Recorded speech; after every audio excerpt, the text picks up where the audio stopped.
ህወሓት በሰሜን ጎንደር ጠለምት የከፈተው ውጊያ ለሁለተኛ ቀን ቀጥሏል። በትናንትናው ዕለት በምዕራብና በምስራቅ ጠለምት በኩል የከፈተውን ውጊያ ዛሬም በተለይ በምስራቅ ጠለምት በክፍለ ጦሮች ደረጃ የተዋቀረ ኮር በማሰለፍ ውጊያው ለሁለተኛ ቀን መቀጠሉን ከቦታው ካገኘነው የዓይን እማኞች ለማረጋገጥ ችለናል። በምዕራብ ጠለምት በኩል የህወሓት ጦር በከፍተኛ ሁኔታ መመታቱን ተከትሎም ወደ ኋላ የተመለሰ ሲሆን በዚህ ምክንያት ውጊያውም አሁን ቆሟል። በምስራቅ ጠለምት ያለው ውጊያ ዛሬ ቀጥሎ የዋለ ሲሆን ሰራሬ ላይ አፍላ ውጊያ እየተደረገ ሲሆን በዚህ ቀጠናም የአርሚ 11 ባድመ ክፍለ ጦር በከባድ መሳሪያ ታግዞም እየተዋጋ ይገኛል።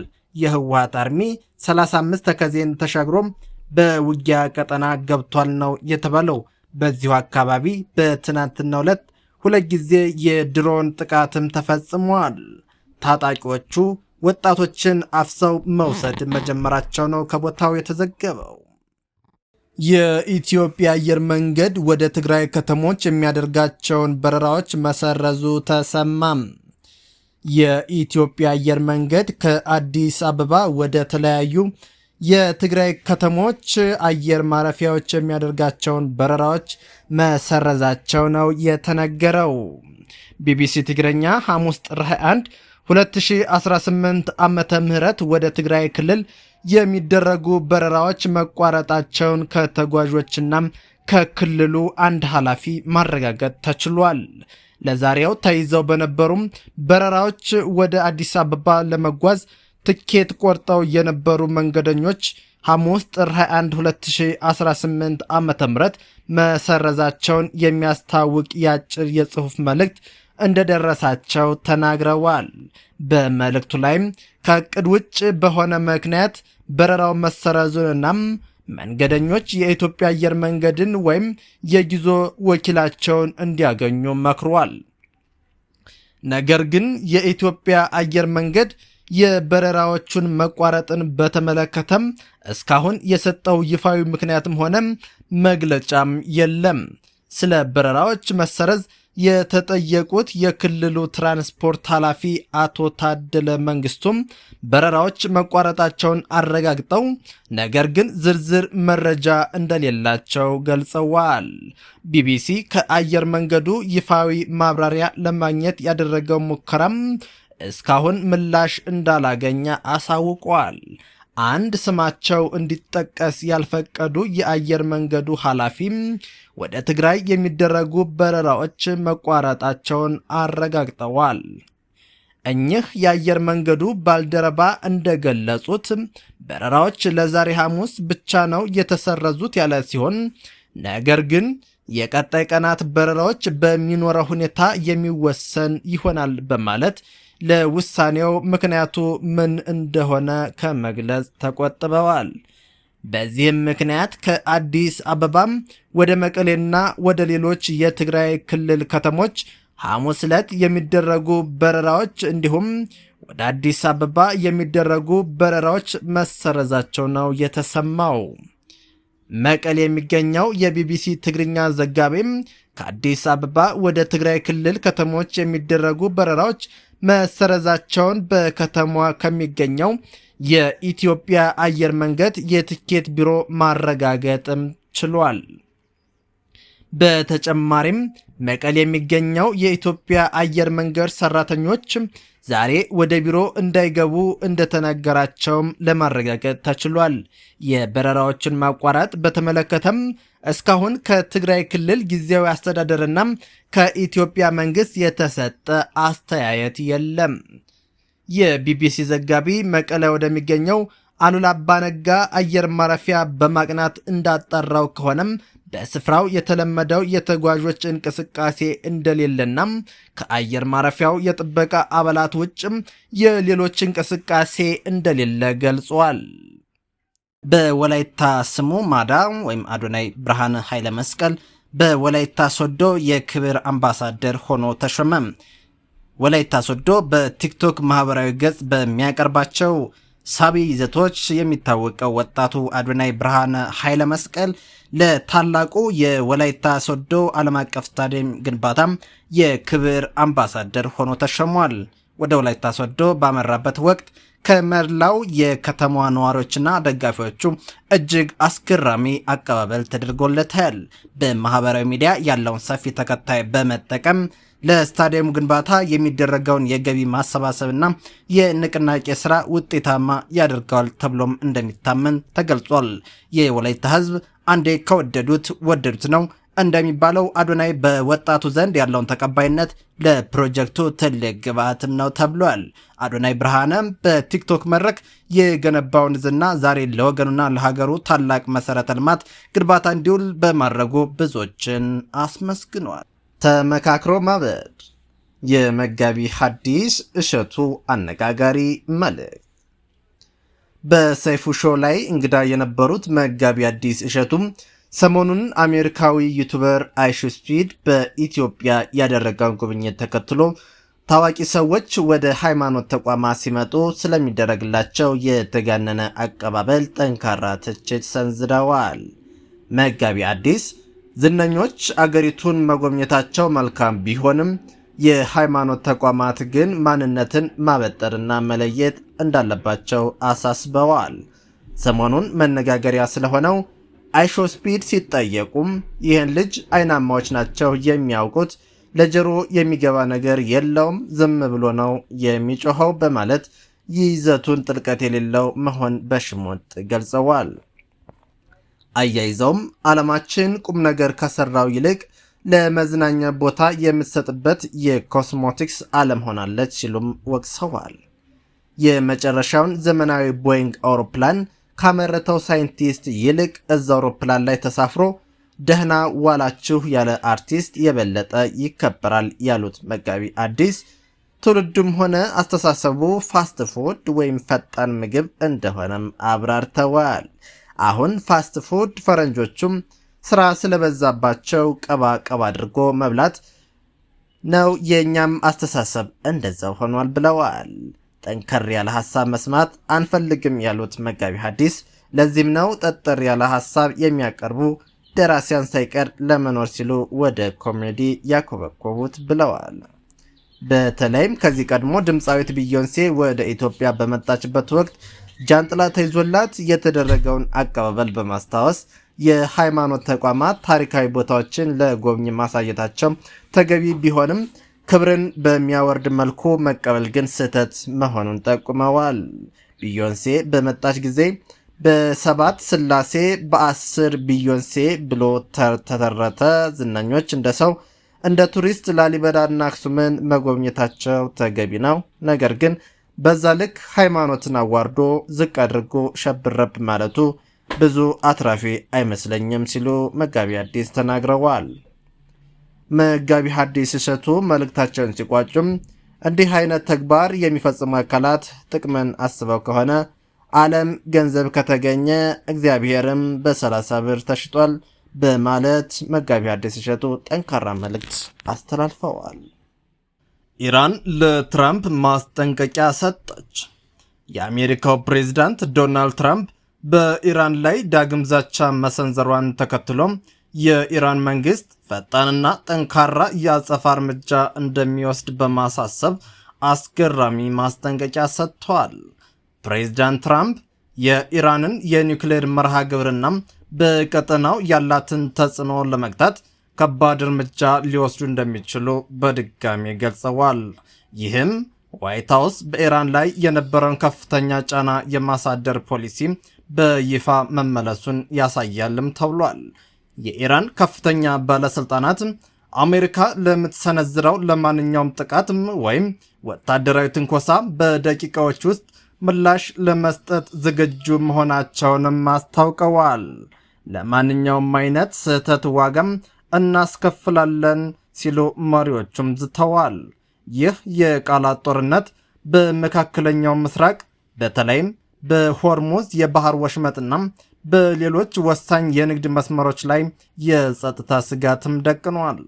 ዓለም አቀፍ ተንታኞች ሁኔታው ወደ ቀጥታ ወታደራዊ ግጭት እንዳያመራም ስጋታቸውን እየገለጹ ይገኛሉ። ኢትዮጵያ በግልባጭ እንድታውቀው የተደረገው የትራምፕ የህዳሴ ግድብ ድርድር ጥሪ ደብዳቤ። ፕሬዝዳንት ዶናልድ ትራምፕ በመጀመሪያው የስልጣን ዘመናቸው በታላቁ የህዳሴ ግድብ ላይ በኢትዮጵያና በግብፅ መካከል ስምምነት እንዲደረስ መሞከራቸው ይታወሳል።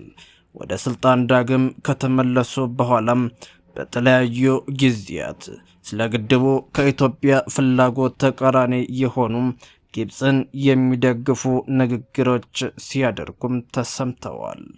ባለፈው ሳምንት ማብቂያ ላይ ፕሬዝዳንቱ በቀጥታ ለግብፅ ፕሬዝዳንት አብዱልፈታህ አልሲሲ በጻፉት ደብዳቤ ባለን የግል ወዳጅነት መንፈስና አሜሪካ ለግብፅ ህዝብ ሰላምና ደህንነት ባላት ቁርጠኝነት የህዳሴ ግድብን የተመለከተ ድርድርን ለመጀመር እንደሚፈልጉ ገልጸውላቸዋል። ፕሬዝዳንት ትራምፕ በግብፅና በኢትዮጵያ መካከል ያለውን የአባይ ውሃ መጋራት ጥያቄ ለአንዴና ለመጨረሻ ጊዜም በኃላፊነት መንፈስ ለመፍታት ዝግጁ ነኝ ሲሉም በገለጹት ደብዳቤ ገለልተኝነትን ጨምሮ የተለያዩ ጥያቄዎች እየተነሱበት ይገኛሉ። ደብዳቤውን ተከትሎ የግብፅ ፕሬዝዳንትና በእርስ በርስ ጦርነት ውስጥ የሚገኙት የሱዳን ጦር ኃይሎች አዛዥ አብዱልፈታህ አልቡርሃን ፕሬዝዳንት ትራምፕ ያቀረቡትን ጥሪ እንደሚቀበሉትም ወዲያውኑ ምላሽ ሲሰጡም፣ ኢትዮጵያ ግን እስካሁን በይፋ ያለችው ነገር የለም። በደብዳቤው ላይ በህዳሴ ግድብ ዙሪያ ለበርካታ ዓመታትም ባለመግባባት ውስጥ የቆዩትን ሀገራት ጉዳይ ለመፍታት ፍላጎታቸውን በመግለጽ በቀጠናው የትኛውም ሀገር የአባይን ውሃ በተናጠር መቆጣጠርና በሂደቱ ጎረቤቶችን መጉዳት የለበትም ሲሉ አስፍረዋል። ፈቂ አህመድ በአባይ ወንዝና በህዳሴ ግድብ ድርድር ውስጥ ተሳታፊ ነበሩ። በአሁኑ ወቅትም በውሃ ሀብት ልማትና በድንበር ተሻጋሪ ወንዞችና በሃይድሮ ዲፕሎማሲ አማካሪ ናቸው። ስለ ደብዳቤውና በውስጡ ስለያዛቸው ጉዳዮችም ከቢቢሲ ጋር ቆይታም አድርገው ነበር። ኢትዮጵያ ምን ማድረግ አለባት? አቶ ፈቅ የማደራደር ሐሳባቸውን በደብዳቤ የገለጹት ዶናልድ ትራምፕ የመረጧቸው ቃላትና አገላለጾችም በከፍተኛ ደረጃ ለግብፅ ያደሉ ናቸው በማለትም የደብዳቤውና የድርድሩ ማጠንጠኛ የግብፅን ፍላጎት ለማሳካትም የታለመም ይመስላልም ብለዋል። ለዚህም ከዚህ ቀደም ብዙ ያከራከረውና ከስምምነት እንዳይደረስ ምክንያት ከሆኑ ጉዳዮች አንዱም የሆነው ኢትዮጵያ ከግድቡ ኤሌክትሪክ ማመንጨት እንጂ በውሃው የመጠቀም መብቷን የማያውቅ ነው ያሉት አቶ ፈቅ የኢትዮጵያን ተጠቃሚነት የሚያመለክት እንዳልሆነም አመላክተዋል። ሱዳንና ግብፅ የአባይ ውሃ በጣሙን ስለሚያስፈልጋቸው በተለይ ድርቅ በሚሆንበት ጊዜም ኢትዮጵያ ውሃውን መልቀቅ እንዳለባት የሚያመለክት መልእክት በደብዳቤ ውስጥም አለ። በትራምፕ የመጀመሪያ የስልጣን ዘመን አሜሪካና የዓለም ባንክ በአሸማጋይነት ተከታታይ ድርድሮች መደረጋቸው ይታወሳል። ነገር ግን ከስምምነት ተደርሶ ይፈረማል በተባለበት በመጨረሻው ሰዓት ኢትዮጵያ አልፈርምም በማለቷ ጉዳዩ በእንጥልጥልም ቀርቷል።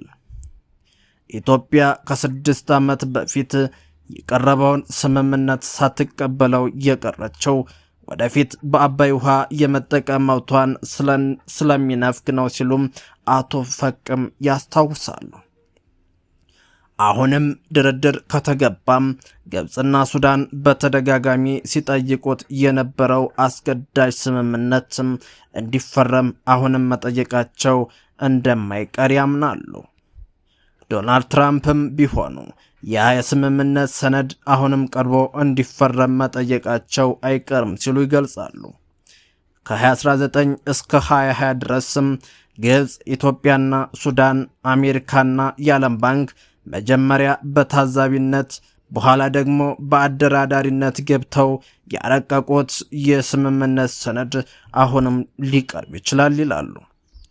ነገር ግን በዚህ ሰነድ ውስጥ ኢትዮጵያ ውድቅ ያደረገችው የውሃ ሞላልና ዓመታዊ የውሃ አለቃቀቅን በተመለከተው ክፍል በውስጡ በድብቅ የተሰገሰጉ ለግብፅና ለሱዳን የውሃ ድርሻ ኢትዮጵያ እውቅና እንድትሰጥ የሚያደርጉ ሐሳቦችን የያዘ መሆኑን አቶ ፈቅ ይጠቅሳሉ። አሜሪካና የዓለም ባንክ ሲያደርጉት በነበረው ጥረት የቀረበው የስምምነት ሰነድ ኢትዮጵያ ጥቅሜን የሚያስጠብቅ አይደለም ብላም ወጥታ ትራምፕን በምርጫ ተሸንፈው ከዋይት ሃውስ ከተሰናበቱ በኋላ በአፍሪካ ህብረትና በዩናይትድ አረብ ኤምሬትስ አማካኝነት ሌላ ዙር ሙከራ ቢደረግም ለፍሬ ሳይበቃ ቀርቷል። አሁን ደግሞ ከ4 ዓመት በኋላም ትራምፕ ወደ ስልጣን በተመለሱ በዓመታቸው ግብፅና ሱዳን ፍላጎታቸውን ለማሳካትም ከዓመታት በፊት በእንጥልጥል የቀረው ስምምነት በአሜሪካ በኩል እንዲፈረም ጥረት እያደረጉ ነው የሚል እምነቶች አቶ ፈቅ አላቸው። አሁን ግን ከትራምፕ በኩል የሚቀርበውም አማራጭ ፈታኝ ሊሆን እንደሚችል ይጠቅሳሉ። ለዚህ ደግሞ ኢትዮጵያ ጥንቃቄ ማድረግ ያስፈልጋታልም በማለት ያሳስባሉ። እንዲህ ያለውን ስምምነት መፈረም ብሔራዊ ጥቅምን የሚነካ ነው። አልደራደርም ማለት ደግሞ ከአሜሪካ በኩል ከፍተኛ ጫናን ሊያስከትል ይችላል ይላሉ። ትራምፕ ቅድመ ሁኔታ አስቀምጠው ይህንን አድርጉ ወይም ተቀበሉ በማለት የአካል ሆነ ሌሎች እርምጃዎችንና ጫናዎችን እንደሚወስዱ ሊገልጹ ይችላሉ ይላሉ። ይህ ደግሞ በኢትዮጵያ ላይ የሚፈጥር በመሆኑ አቶ ፈቅ የሚመክሩትም ኢትዮጵያ ነገሮችን በጥንቃቄ በመያዝ ጥበብና ብልጠት በተሞላበት ሁኔታ ምላሽ መስጠት እንዳለባትም ነው። በሁለቱ በኩል ኢትዮጵያ አጣብቂኝ ውስጥ ነው እያለችው ያሉት። ምክንያቱም ስምምነቱን መቀበል የራሱ ችግር አለው፣ አልደራደርም ማለት የራሱ ችግር አለው በማለት ትራምፕ ባሉት መሰረት ድርድሩ የሚካሄድ ከሆነም ኢትዮጵያ አጣብቂኝ አማራጭ ውስጥ ልትሆን እንደምትችል አመላክተዋል። በድርድሩ ኢትዮጵያ ፍላጎቷን ማሳካት ትችላለች ተብለው ለተጠየቁ ጥያቄ ትራምፕ ከመነሻው ለግብፅ ፍላጎት ያደላ ደብዳቤ መጻፋቸው እንዲሁም ከዓመታት በፊት የመሩት ድርድርም እንዲሁ በኢትዮጵያ ተቀባይነት አለማግኘቱን በመጥቀስ አሁንም ምን አይነት ሐሳብ እንደሚቀርብ ይታወቃል ይላሉ አቶ ፈቅ። የትራምፕ ሁኔታ የታወቀ ነው። ቅድመ ሁኔታ በማስቀመጥ ይህንን ተቀበሉ፣ ካልሆነ ይህንን አደርጋለሁ ነው የሚሉት። ስለዚህ መደረግ ያለበት ትራምፕን አስቆጥቶ ወደ ፍጥጫ ሳይገባ የድርድሩን አቅጣጫ ማስቀየር ቢቻል የተመረጠ ነው ሲሉ ይመክራሉ። አቶ ፈቅ ይህንን በምሳሌ ሲያስረዱም ትራምፕ በደብዳቤያቸው ላይ የውሃ ድርሻ የሚል ነገር ስለጠቀሱ የውሃ ክፍፍል ጉዳይን ያነሳል። ስለዚህ ክፍፍሉ በተፋሰሱ 11 ሀገራት መካከል እንዲካሄድም ግፊት በማድረግ ኢትዮጵያ ጉዳዩን በሚጠቅማት መንገድ ልትመራውም ትችላለች ይላሉ። ሌላው ያነሱት ነገር የኤሌክትሪክ ኃይል ንግድም አቅርቦት ነው። ስለዚህም በአውሮፓውያኑ 2015 በኢትዮጵያ በሱዳንና በግብፅ መሪዎች መካከል በተፈረሙ መርሆችም መግለጫ ስምምነት ላይ ግብፅና ሱዳን ከግድቡ የሚመነጨውን ኃይል መግዛት ቅድሚያ ይሰጣቸዋልም ይላል። ስለዚህም ኢትዮጵያ ይህንን መሰረት አድርገን በኃይል ንግድ ላይ ከሀገራቱ ጋር በመደራደር ከትራምፕ በኩል የመጣውን የድርድር ሐሳብ ኢትዮጵያን በሚጠቅም አቅጣጫ ለመምራት መሞከር አስፈላጊ መሆኑን ይመክራሉ። ትራምፕ ለምን የህዳሴ ግድብ ነገር አስጨነቃቸው? ትራምፕ ከግብፅ በተለይም ከፕሬዝዳንት አልሲሲ ጋር የጠበቀ ግንኙነትም አላቸው የሚሉት አቶ ፈቅ በቅርቡም ሲሲ ወደ ዋሽንግተን አቅንተውም እንደነበርም ጠቅሰዋል። በአውሮፓውያኑ 2019 ትራምፕ ወደ ህዳሴው ግድብ ሽምግልና የገቡት በግብፅ ጥያቄ መሰረት ነው። አሁንም አልሲሲ ከዛው ጦርነት ማብቃት በኋላም ግፊት በማድረጋቸው ትራምፕ ጉዳዩን በድጋሚ አንስተው የአሸማጋይነት ሚናቸውን ለመያዝ ተነስተዋል። ምንም እንኳን በኢትዮጵያና በግብፅ መካከል የተካሄደም ሆነ ሊካሄድ የነበረ ጦርነት ባይኖርም ትራምፕ ደጋግመው በአገራቱ መካከል ጦርነት ማስቀረታቸውን ሲናገሩ ተሰምተዋል። በዚህም የዘወትር ፍላጎታቸው የነበረውን የኖቤል ሽልማት ለማግኘት ከሚጠቅሷቸው ስምነት ግጭቶች መካከል የሁለቱ አገራት ስም ሲጠቅሱ ተሰምተዋል። አቶ ፈቅ እንደሚሉትም ትራምፕ በህዳሴ ግድብ ዙሪያ ስምምነት ለማምጣት ድጋሜ ተነሳሽነቱን ማሳየታቸው ለቀጣይ የኖቤል ሽልማት አሸናፊነት ህልማቸውን ማሳኪያ አንድ አካል ሊሆን ይችላል ብለዋል። ጉዳዩ ለኢትዮጵያ በግልባጭ መገለጹ ምን መልእክት አለው? የትራምፕ ደብዳቤ የተጻፈበት ሁኔታ የተነሳሽነታቸውን የገለልተኝነት ጥያቄ ውስጥ ከከተቱ የደብዳቤው ክፍሎች መካከል አንዱ ነው። በሚካሄደው ድርድር ዋነኛው አካል የሆነችው ኢትዮጵያ በደብዳቤው ላይ በተገቢ ሁኔታ አልተጠቀሰችም። ደብዳቤው በቀጥታ ለግብፅ ፕሬዝዳንት የተጻፈ ሲሆን ኢትዮጵያ በግልባጭ ነው እንዲደርሳት የተጠቀሰችው። ይህም መልእክት ያዘለ ነው የሚል እምነት ያላቸው አቶ ፈቅ በትክክለኛው የዲፕሎማሲ አካሄድ ደብዳቤው መጻፍ የነበረበት ለኢትዮጵያ፣ ለግብፅና ለሱዳን ካስፈለገም ለሳውዲና ለኤምሬትስ ግልባጭ በማድረግ ይገባ ነበር ይላሉ። ነገር ግን ደብዳቤው በቀጥታ ተጽፎም ኢትዮጵያ እንደ ዋነኛ ባለጉዳይ በቀጥታ ሳይሆን የተጠቀሰችው ከማይመለከታቸው አገራት ጋር እንድታውቀው በሚል ሁኔታው በግልባጭ ነው እንዲደርሳት የተደረገው። ስለዚህም አቶ ፈቅ ኢትዮጵያ በጉዳዩ ላይ እንድትሳተፍ በቀጥታ ባለመጠየቋም አልተጠየቅኩም በማለት ምንም አይነት ምላሽ ከመስጠት ልትቆጠብ ትችላለች የሚል እምነትም አላቸው። ግብፅና ሱዳን ድጋፋቸውን በፍጥነት ሲገልጹም የኢትዮጵያ መንግስትም እስካሁን ዝምታውን እንደመረጠ ነው። ይህም የሆነው በቀጥታ ስላልተጠየቀ ወይም ጉዳዩ ውስብስብና የተለያዩ ገጽታዎች ሊኖሩት ስለሚችሉ ምን አይነት አቋም መያዝ እንዳለበት እየመከረ ሊሆን ይችላል የሚል ግምታቸውን አልተቀመጠም። ከኢትዮጵያ በኩል በግልባጭ የድርድር ሐሳቡን እንዲያውቁት የተደረጉት ሳውዲ አረቢያና የተባበሩት አረብ ኤምሬትስ በምን ምክንያት እንደተካተቱ የታወቀ ነገር የለም።